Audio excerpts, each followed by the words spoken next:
You are now listening to PODCORN, Episode 4, for April 24th, 2013. Hey, PodKernels. Amy and Brandon are prepping some awesome upcoming announcements, so this week's episode is from the archives. If you're curious about what they're cooking up and like teasers, be sure to follow them on Twitter. Brandon is at bmontclair, and Amy's at Amy Reader.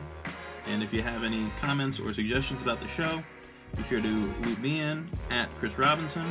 Now, on to the show.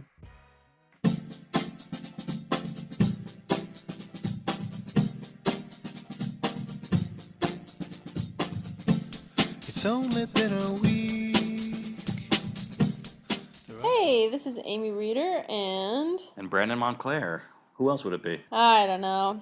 We're going to talk about me and the covers I drew. And Yeah, just a quick update behind the scenes of the two covers for Halloween Eve. The first one we're going to talk about is cover B, because it wasn't originally going to be a cover.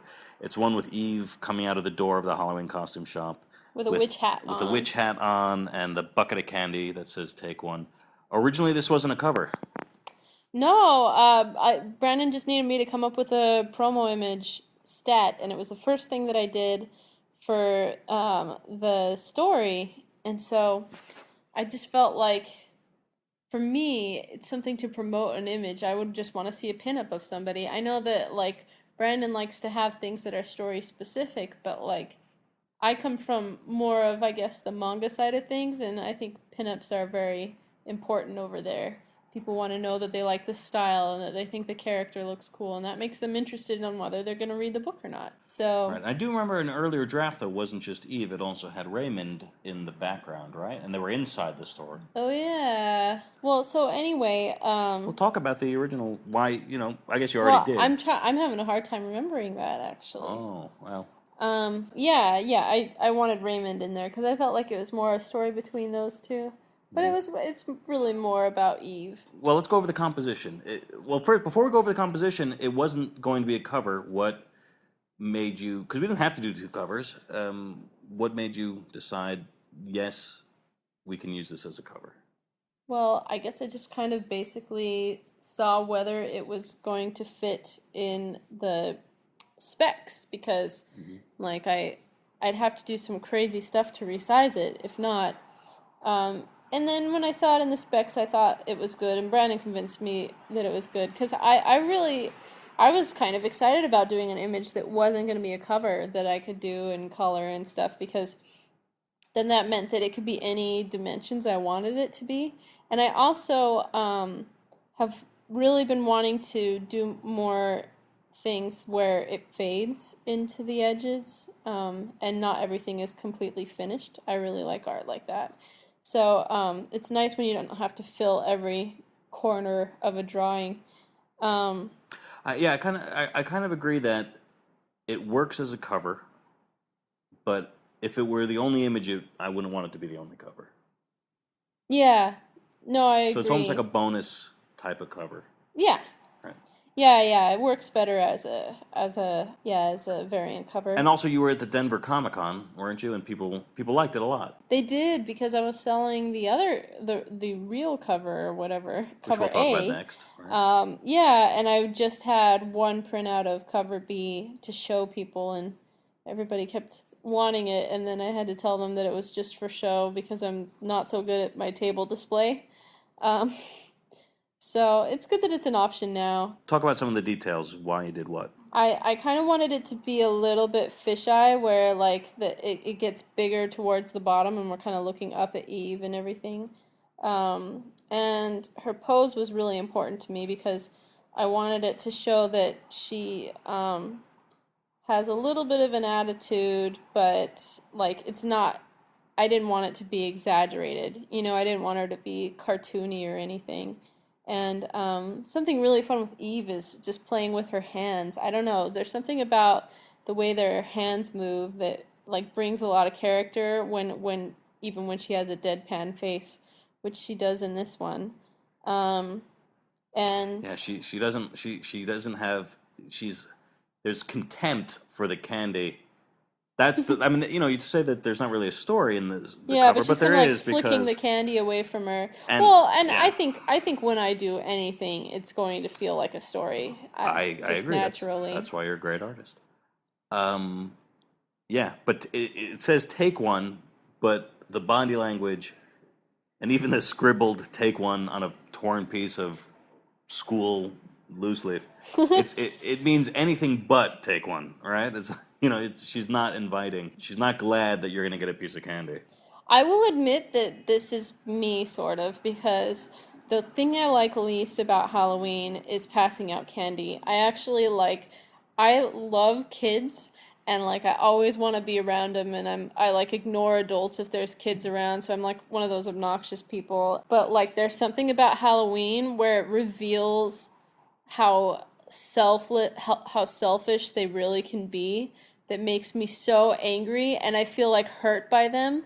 Like if I just bring down the candy so that they can choose which one they want, then they'll like take a whole bunch, and then I'm just like, I can't believe that kid. And I feel like they picked on me, like they bullied me, even though I'm, an adult. So I'm like really weird about passing out candy. I always tell them to take as much as they want, and then I give them more when they try to leave when they only take one. Well, that's because you live in New York, but I lived in Denver in the suburbs, and I used to live in the suburbs. did you do it back then? Yeah. Whatever. I don't think so. Yeah, no, or like if you leave the candy out there, it's going to be gone the next kid that's there. It's just going to take everything. And it's just so weird, like, because I have What kind of such asshole leaves candy? Well, what if I have to pee? Those are like the people who turn off the lights. No, it's just, I don't know. I have a very strong sense of public duty, know? So? And so I get very frustrated if people are selfish. So anyway, it's so stupid. Eve doesn't think you deserve the candy? Well, yeah. She says take one, and it's like extra underlined. That's right. I never noticed that before. Yeah, because she's just like really pissed off. Like she doesn't want more selfish brats taking the candy. All right. Like that sounds like me, honestly. So that's probably why I put that there. A lot of this is subconscious. But... Right. Was the bat symbol open? Because that's not just a bat. That's kind of Batman-y. I'm not really quite sure what a normal bat symbol is that's not Batman. So anytime that I draw bats, they're just going to look like Batman. So that's just unintentional. What about the 4 shrunken heads? Well, one's a shrunken head. And then Okay, we've got a skull in the middle with lighty eyes. All right.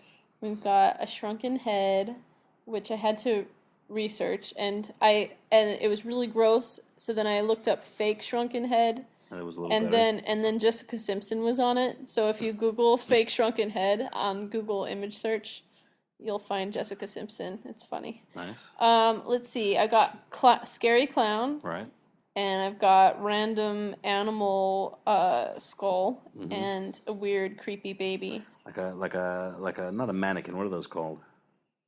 Ventriloquist dummy. That's right. Yeah, but it actually makes me think of, like, this one time I had to do a Supergirl doll, like, toy maker or something. Yeah, with Cat Grant also and Supergirl on the cover. Yeah, in the background I was supposed to have creepy dolls, and it didn't end up turning out creepy, and I was so angry, like, they just turned it out to be really cute dolls. So, I was trying to be creepy again, and I don't know whether it worked. I have a hard time being creepy, to be honest. I like happy things, so. Well, this is very creepy. I know. Well, thanks. Okay, that's good. I don't know.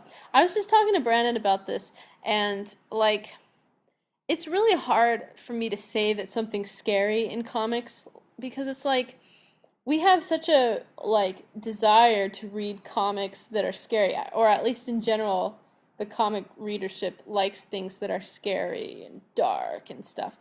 But have you ever been scared when you've read a comic? Yeah, well, we were talking about this. You don't get the shock. You don't really jump when you turn out a page because it's different.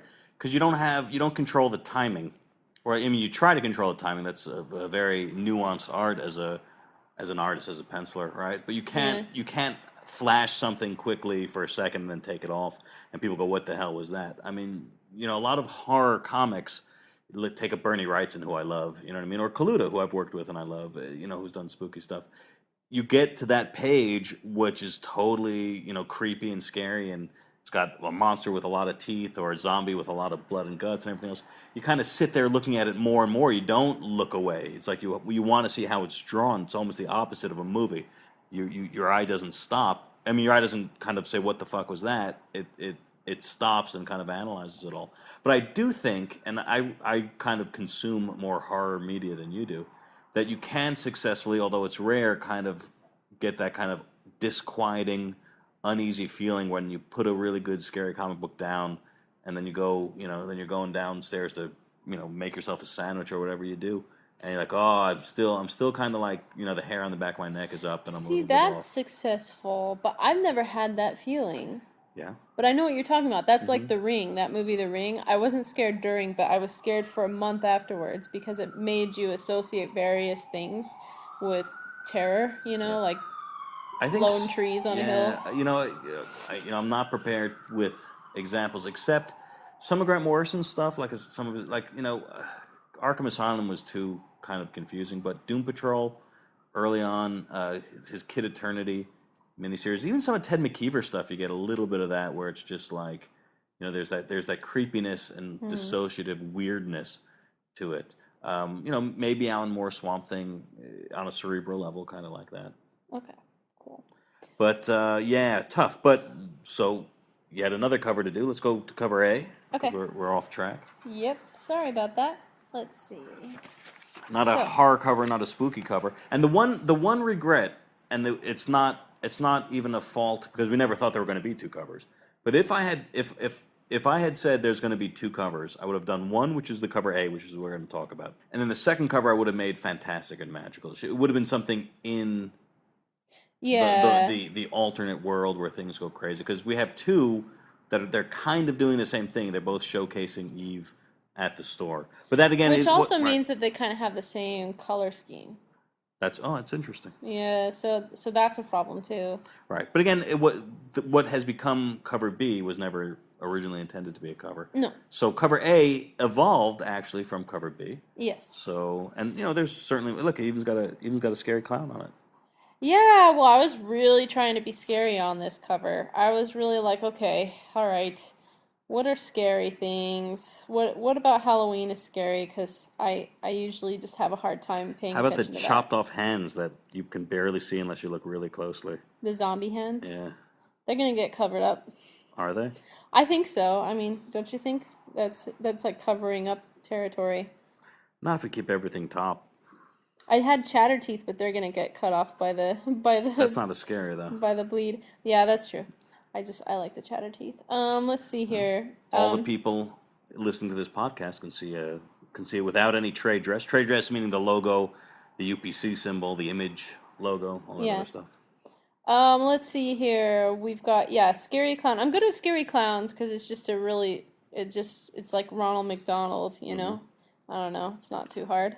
Then I have like some weird skeleton-ish, like something that's mummifying head, and some weird dog head. A couple of girls. They're not scary. Yeah, they're not. And then of course the Grim Reaper. That's nice because it's just a big giant cape, and that's easier to draw. And I got chains. Because this is such an easy cover to draw. Yeah, well, I took some shortcuts. There you go. I've worked with a lot of people who take shortcuts, and this is not a page where shortcuts were taken. I don't really know how to take shortcuts, actually. No. I literally don't. We were just talking about this on a background. Like for I a wish panel. I could. Was it right? Was it the second to last page or whatever? And it was like, oh, I have to go put a background in this panel, but you knew that there was going to be a balloon there. So you were kind of feeling compulsive about adding exactly the balloon's going. Well, there was no place else. It was a small panel. It was maybe a ninth of a page panel. Yeah, I don't know. And I'm saying that's good. You're diligent. But talk about the composition, because this is far more. I don't want to say interesting, but it was more. I wanted it ambitious. What would you say? More. Yeah. Well, I really wanted to showcase the Halloween store, and I probably did it best in this cover than any other place. Because we're kind of modeling it after this Halloween store called Halloween Adventure that's by Union Square. And and it's like every square space has a million things in it. It's just like there's no walls and there's no ceiling. There's just stuff coming from everywhere. Yeah, and we've talked about it before. It's enormous, and by New York City standards, it's doubly enormous, right? Because Yeah. you can walk in on 4th Avenue and exit on Broadway. It's a block long. Cavernous, has a downstairs. Yeah. So I really wanted to make it look cavernous here and to show different, like there's 3 different fields of like light basically and stuff like that. So And it kind of the store kind of reminds me of a comic shop that's been around a long time, where it's like nothing ever gets taken down. If it was ever for sale and it hasn't sold yet, it's still there someplace. Still for sale. It's still somewhere. All right. Yeah. So Light, a lot of light. yeah, I it's you got to play with light. She's got dark hair, so I have to have things behind her that bring out her hair and her face and so yeah, like I don't normally play with 3 levels of lighting, but I think that worked out here. Oh, what are the 3? Well, we've got in the foreground there's Eve, and there's like a couple masks near her that are lit up. She's got a light source right above her that's shooting down on her, and I guess it's sort of touching some of the things behind her, like that curtain and the Grim Reaper and stuff, but not quite. Like they're mostly in shadow, and everything behind her is like more bluish looking, and then behind that we have another lit up area that has more of like a reddish hue. Like when I color, it doesn't always look so cohesive, and so what I do later on is I'll select certain areas that I want to kind of group, and I'll go to, like, you can adjust colors and stuff, and I go to this thing called Channel Mixer, and you can play with the R, the G, and the B, and like until you figure out, oh, well, it looks better if I slide it slightly over this way, and then they all kind of look like they go together, and it makes it not look like too clustery and too many colors, which there's a lot of colors on this cover. Yeah, because you're almost given, not a wash wouldn't be the right thing, but you're given like a screen almost to the different levels, layers. Yeah, it's a really good way to group things. And also another thing that really helps to group things and to separate things is using gradients. Like the Grim Reaper guy, he's got like a really big gradient on his clothing going towards the bottom, and stuff like that really helps. Works almost like a tone. Yeah. I think that's because I started using screen tones. I mean, they were digital screen tones, but that's how I learned how to quote unquote color at first. And yeah, that was always, it was funny because when I worked at Tokyo Pop, we would talk about black and white, and it would be spotting blacks and contrast obviously and all that, but there's also gray tones, screen tones, and that was almost coloring in gray. It was 2 different philosophies. Black and white, if you're doing a black and white book, you're dealing more with contrast. If you're using the screen tones, it's really, the philosophy is the same as coloring, you just don't have any palette, I suppose, right? So well, there's a definite different philosophy in my opinion, because it's like basically less is more, because you can do all these crazy effects with screen tones, but you want to put as little in as possible. But it's a different job than black ink and negative space. Yeah. Yes, it is. So, anyway, I looked a lot at, I got to take a bunch of pictures of the Halloween store before I drew this. They were cool. They all loved comics. Yeah, they were really nice. So I asked them first before I went and snapped a bunch of shots, and so a lot of this is actually from the store. Like there's these chains in the foreground, and that's because they have like this section of chains and of course throughout the book as well. Yeah. Let's see. So yeah, the concept of it is again sort of pinup-y, but I really feel like pinups are important when it's a single issue like this, and we really want to sell the character. But it has so many layers of meaning. Yeah, well, that was my way to appease you, I think, as well, because I knew that you don't like just a pinup. So, yeah, she's holding up a mirror, of course, and holding up some shoes to somebody dressed as Dorothy. but they're lined up in such a way where it looks like it's kind of the same person, which I think I sort Lined of up with Eve. yeah, Meaning, yeah. she's Just being lined up clear. with Eve, Right. so it almost looks like it's her body, but it's sort of obvious that it's not. And Yeah, which just is off-putting in a good way. It's like, what? You know, that's the type of thing where you talk about where it's nice to play with the reader. yeah, to be honest, I've already done something sort of like this because I had a Madame Xanadu cover where it's cover number 9. Right, with the 3, with the Yeah, it was like magician. a magic Yeah. show because it was Zatanna's father Mm-hmm. was in it, and so yeah, it had some weird contraption they were in where like their midsection and their feet and their head could be interchangeable, and I like had him, Zatara, Madame Xanadu, and Phantom Stranger all interchangeable. It was kind of fun, but it wasn't the coolest looking cover. I like that cover a lot. Yeah, I feel like the execution didn't quite make it, but yeah, so it was kind of fun to play around with that a little bit again. Let's see here. So anyway, the reason why we have Dorothy in the reflection is because we're making a lot of parallels to Wizard of Oz in this story. Right, and that wasn't the original reflection. It was. I just wanted to draw some cute outfit, and you wanted me to draw that's a right. mummy. It was, if I remember, it was Raggedy Ann. Yeah.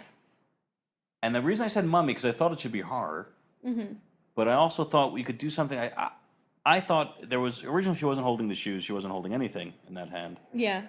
So you had to redraw it. But I thought that you needed something that would be too, opaque for the readers, in the sense that like, I thought if it was a mummy, and the reason I picked mummy is because A, it's horror, but B, you could have some of the mummy's wrapping coming actually into the image, not just its reflection. Like that you could connect the reflection to the off-panel person a little, so it made a little bit more sense. And I think when it went to Dorothy, that's why the idea of the shoes was so good, because you can tell that, okay, there is somebody there, she's looking at somebody, she's holding the shoes that obviously go with the costume that's in the reflection. Does that make sense? So I think there's a bit of a visual continuity. Yeah, because there. I mean, with something like this, I mean, your goal has to end up being for it to make the most sense possible. Mm-hmm. And I think at one point we had like the girl was holding a thing of candy, Right. a bucket of candy, and we had Eve with That's right, eating candy. Yeah, with like Yeah. a sucker in her mouth. Which is cool, which is good, but maybe too much of a leap for a reader to. Yeah. So I mean, that's even why she has pins in her mouth. I'm sure I wouldn't have put anything in her mouth otherwise. But the pins, along with the tape measure around her neck, it works out. I like well, it. it works out. It shows you that she's what her role is. Yep. A costumer. Exactly. So yeah, I don't know. This is fun. I enjoyed doing the sparkles on her shoes. Oh, that's ruby slippers. I don't know if we got off track, but I think we mentioned it. It should be pretty obvious. It's a story about Eve goes into a wonderland, into an Oz, right? Yeah, I put a lot of little connections to Wizard of Oz in there. All right, 2 covers. Halloween Eve, cover A and cover B. Yep. Too bad we don't have better titles than cover A and cover B. Nope. Thank you for listening. All right, take it easy, guys.